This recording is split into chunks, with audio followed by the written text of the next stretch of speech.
¿Cómo es un cable coaxial? Un cable coaxial se caracteriza porque tiene en su interior un conductor. ¿Cierto? ¿Lo has visto? Supongo que sí, ¿no? Y en su exterior, un recubrimiento. ¿Cuál es ese recubrimiento? Una malla metálica. Ojo, porque dijimos, acuérdense lo que dijimos, son metales, son los que reflejan las ondas electromagnéticas. Entonces hay un metal acá adentro y hay una malla en el exterior. ¿Cómo ponchan un cable coaxial? Tienen que unir el positivo, ¿cierto?, al interior y el negativo a la malla.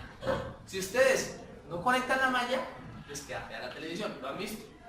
Los que han ponchado y no han hecho mal, han visto que la señal de televisión les queda fea, ¿cierto? Y en su interior hay un material, por lo general plástico, ¿cierto? Entre este y este hay un material. ¿Listo? ¿Qué ocurre? Pues en un cable coaxial siempre ese cable se carga positivamente en la parte interior y negativamente en su parte exterior. Y así viaja. Está viajando una carga de positivo a negativo, pero siempre está más orientada hacia la carga positiva adentro y más orientada hacia la carga negativa afuera. Por sistema, por ley de Gauss, está equilibrado. ¿Bien? ¿Listo? Pregunta, y el ejercicio es el siguiente. ¿Cuál es el campo eléctrico en cualquier parte de la superficie? En cualquier RO. ¿Cierto? Es un sistema cilíndrico, sabemos que vamos a manejar sistemas de coordenadas científicas. ¿Cuál es el campo en cualquier RO? ¿Listo? Entonces, primera particularidad. Como la corriente a través de un cable, de cualquier cable, viaja o tiende a viajar en la superficie y además el radio del conductor interior es demasiado pequeño, la corriente siempre va a viajar como si este cable fuese vacío. ¿Listo? Es decir, aquí adentro no hay nada, es vacío. ¿Listo? La corriente tiende siempre a viajar por la parte superficial de los conductores metálicos. Esa es la razón principal por la cual cuando a ustedes se les produce un corto o se calienta el cable, se derrite desde afuera hacia adentro. Nunca se les derrite el centro del cable. Se derrite primero el caucho, ¿lo han observado?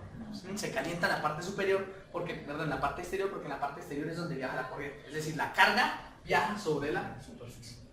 Bien, entonces el ejercicio para analizarlo necesita partir de ahí. ¿Qué vamos a hacer? Pues vamos a tomar de aquí en adelante un método de trabajo que es el de Gauss.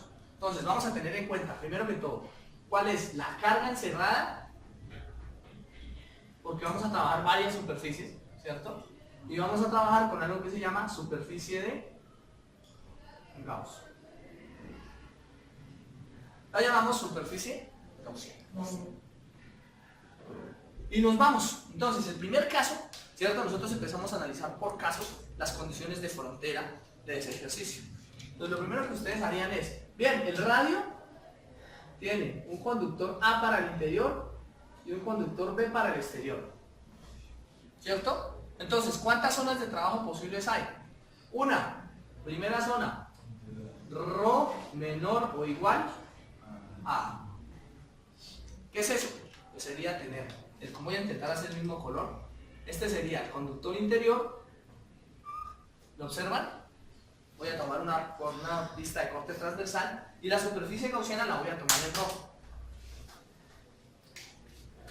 La superficie gaussiana para ρ menor o igual a es una superficie que está acá. ¿Qué es lo que estoy haciendo? Estoy rodeando la superficie que yo quiero analizar. Si ustedes lo vieran en 3 dimensiones, sería el conductor interior y la superficie con la que yo estoy intentando rodear mi zona es una superficie más pequeña que el radio de ese cable coaxial. Pregunta, ¿cuánta carga está encerrada en esa superficie en rojo? La mitad de la... ¿Por qué 0, Brian? Porque dijimos desde el principio que la carga se concentraba en la superficie, ¿cierto? Entonces se va a quedar recargada toda la carga aquí en la superficie, lo que quiere decir que adentro no hay nada. ¿Listo? Entonces decimos que la carga encerrada es igual a 0. Si la carga encerrada es igual a 0, a esto lo llamamos superficie de Gauss, quiere decir que D, que era caracterizado la integral doble de D punto ds, para que lo recuerden, tomado como la carga o lo mismo que D por el área superficial, ¿cierto? Me da 0. ¿Listo? Pregunta, ¿el área superficial es 0? No, nunca puede ser 0, ¿no? Porque la tengo variando. Este no puede ser 0, por lo tanto, si D es 0, ¿listo? Tómenlo como vector.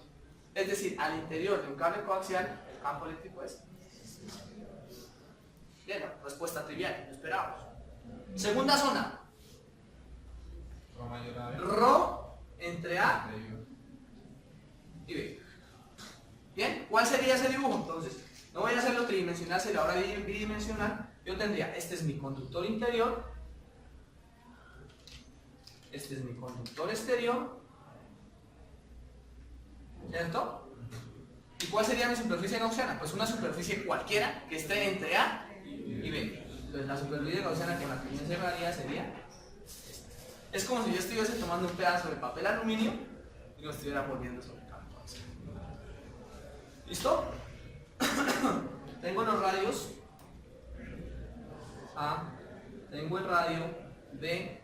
¿Y cuál es el radio que está en rojo? Rho, porque es el que está variando. Rho está variando entre ahí. ¿Listo? Aplico el mismo concepto. ¿Cuál es la carga encerrada? Entonces, ustedes observan de la figura de arriba que dijimos que sobre este hay una carga. Como este no lo alcanzo a tocar, pues no alcanzo a sumar la carga que está encerrada por el exterior. Lo que quiere decir que la carga encerrada es... ¿Cierto que sí? Es la única, miren, la única carga que ahí está rodeando es Q. ¿Listo? De modo tal que la integral doble de D punto ds, observo que simetría, porque ya sé que el campo eléctrico de una superficie infinita, de una línea infinita es en la dirección ρ, ya lo demostramos. Nosotros decimos que D por la integral cerrada de ds me da la carga encerrada Q. Bien, ¿cuál es la superficie gaussiana? Esta es la superficie gaussiana. ¿Listo? ¿Cuál es el área de esa superficie gaussiana? Lo que me dé la integral. ¿Listo? Si yo lo hago completo, lo voy a hacer solamente esta vez, después ustedes ya saben que solo con calcularlo lo van a tener de forma directa. Sería D por la integral doble de ds, que es ρ de phi de z, ¿cierto? Esto entre una 0 y una distancia h, perdón, 0 y 2 pi, y 0 y una distancia h, que fue la misma que hicimos anteriormente, y esto me va a dar d por 2 pi ρh. ¿Cierto que sí? Y eso va a ser igual a una carga Q. De modo tal que D, que ya sabemos que va en la dirección ρ, me va a ser igual a Q sobre 2pi ρh. Y si es infinita, ¿cómo puedo caracterizar que sea infinita su longitud? O que sea infinita su longitud cuando es mucho mayor a su diámetro. Entonces, para el caso de un cable coaxial, el diámetro está en alrededor de 1.5 milímetros, 1 milímetro, 2 milímetros de diámetro, 1 de radio aproximadamente, de pronto un poco más, comparado con la longitud que mínimo compra un metro, entonces mínimo está de 1000 a 1. Ahí funciona bastante bien.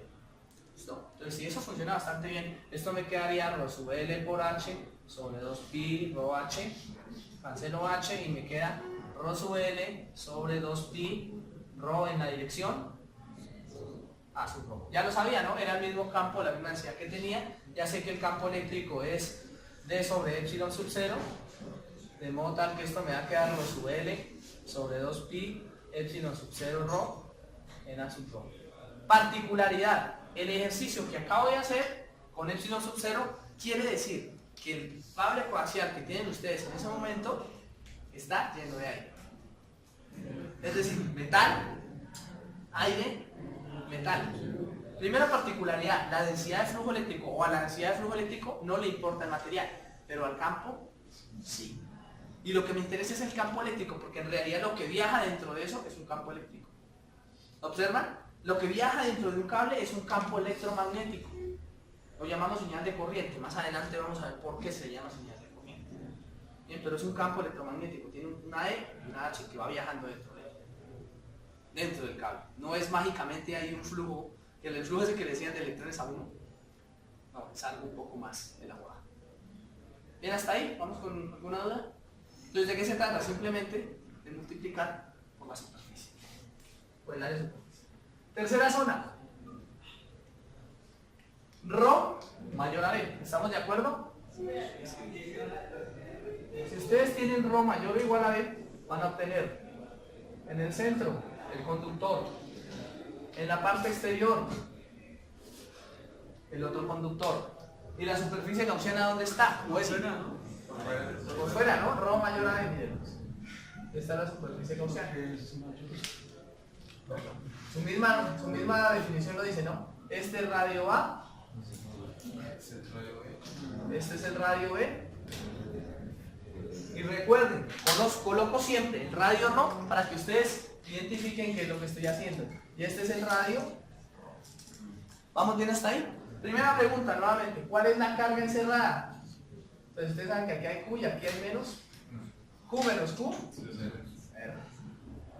O sea que la carga encerrada es 0. Por lo tanto, D debería ser igual a y E debería ser igual a 0. ¿Qué significa eso? Que si yo logro confinar, conozco un material totalmente conductor y confino la señal, nada de esa señal se me va fuera del coaxial. ¿Lo observan? ¿Eso qué es? Encapsulé el campo eléctrico. Y puedo ser capaz de comunicar enviando pulsos de un punto a otro la señal. Acabo de encontrar por qué el cable coaxial tiene la ventaja que tiene. ¿Qué ocurre? Si el cable fuese solo, solamente tendría este conductor interior. ¿Lo observan? ¿Cuál sería el campo fuera de ese cable solito? De los cables AWG20 que ustedes utilizan para montar en el protoboard. ¿Cuál sería el campo de ese cable AWG20?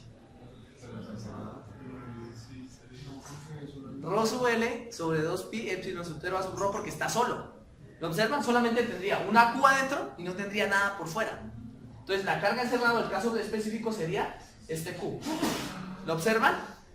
Esa es la cantidad de campo eléctrico que se les está fugando de su cable.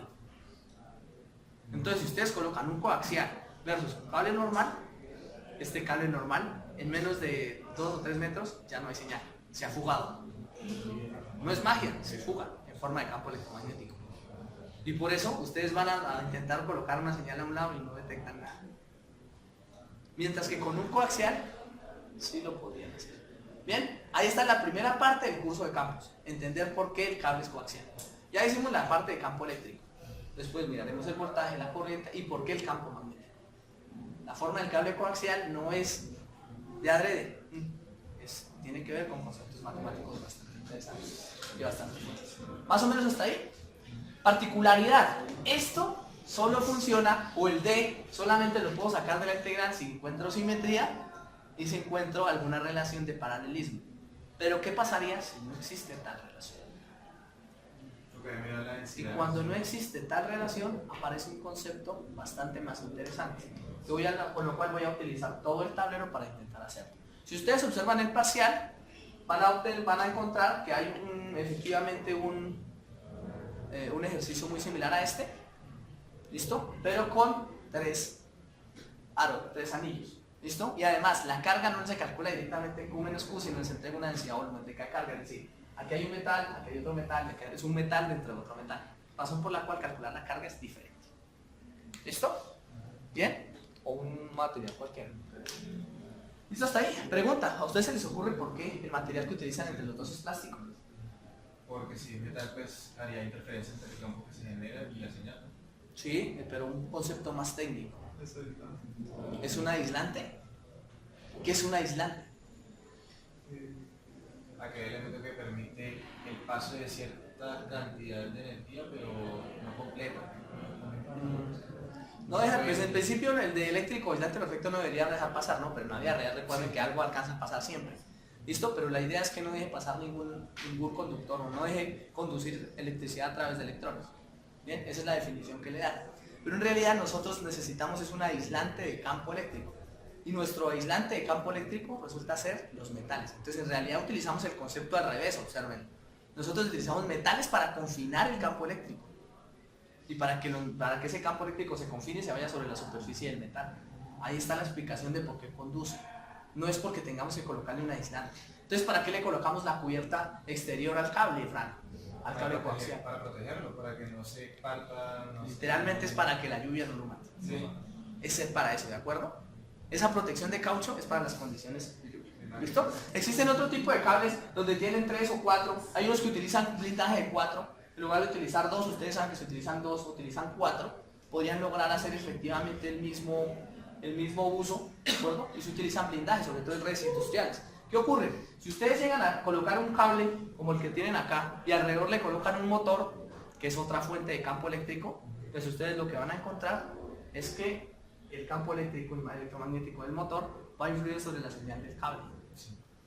O sea, en la vida real siempre van a tener ustedes que comunicarse y alrededor a haber equipos que generen campo electromagnético. Esos equipos van a generar ruido electromagnético y no van a hacer que esto les funcione bien. Así que tenganlo muy en cuenta, la vida real es así. ¿Bien? Vamos con la definición del teorema de Navier. Esa es una forma de utilizarlo. Esa forma de utilización de la ley de Gauss es la forma más sencilla. El concepto es muy elaborado, pero no me permite resolver más allá de 3 cosas.